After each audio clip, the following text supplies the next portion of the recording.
Well, I'm delighted today. Giovanna Bonomo is with us today. She's from the thriving metropolis of Beamsville, Ontario, close to St. Catharines, where we're actually taping the show. And now you live in Italy. Giovanna, what a jump. Why did you go? It is quite the jump. Why did you go to Italy, and how did you hear from God?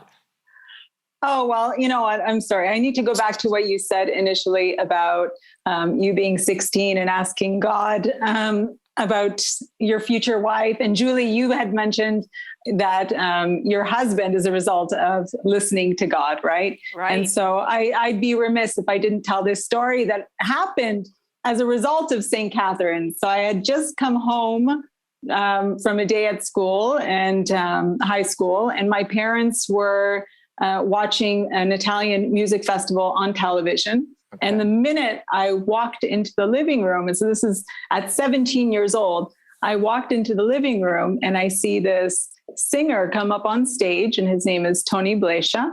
I see him come up on stage, and right there, I just saw a vision of my future. And I said, that's my husband. That's the father of my future children. Wow. And he is. And that is incredible. God, so when we're thinking about how does God speak to us? How do we listen to God? So many times it's in the improbable. It's those things that seem impossible. It's those things that the enemy or our ego or our limitations tell us are impossible. That's where God is. He's there in our conscience speaking to us. And it's always in those improbable things. So yeah, I thought that was pretty awesome that you both had mentioned that. Well, Giovanna, just to tell the rest of my story, when I went the first day to college, I saw my future wife. But we're very thankful that she doesn't sing, and she would tell you that. We've logged 41 years, so that's an amazing journey. Congratulations. God bless. But hearing from God is something people are desperate to know more about. Say, how do we hear his voice? And some people think it's actually weird to hear from God.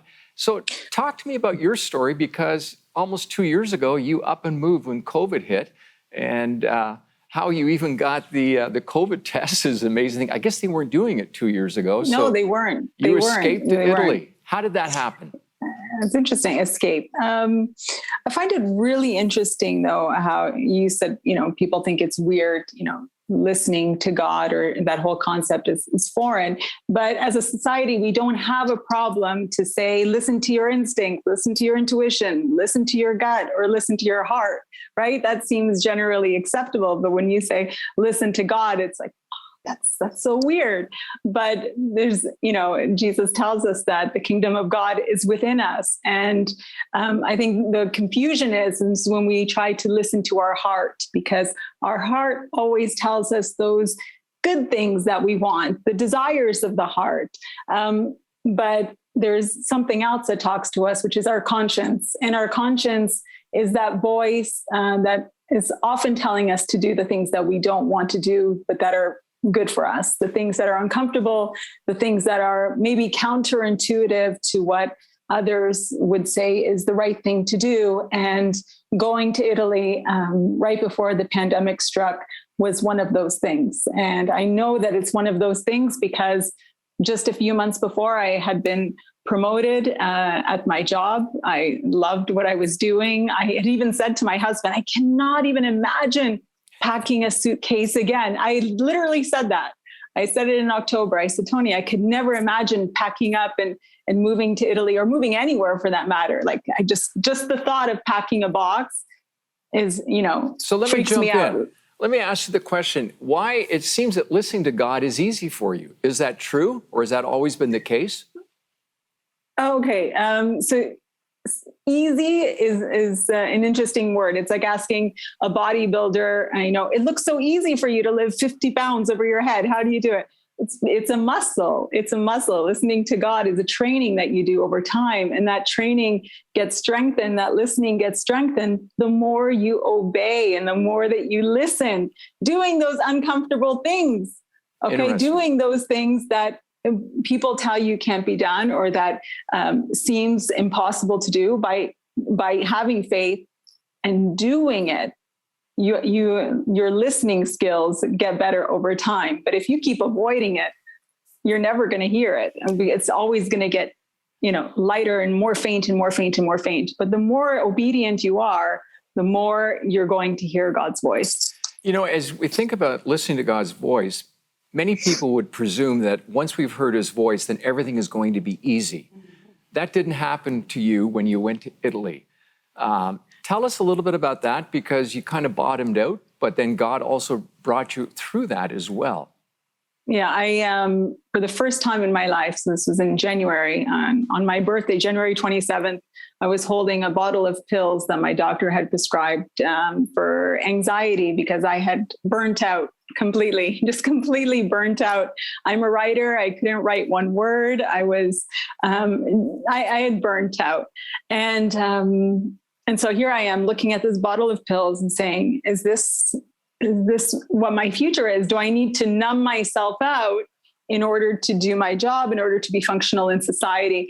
And I knew that what I had wanted to do was to go back to Italy, but that all of the pressures and the voices around me were kind of trying to keep me in one place. But I felt God saying, now is the time to go. And after talking to my husband and making the really hard decisions, we left. And we left in the nick of time, because 2 days after arriving, all of the flights were canceled.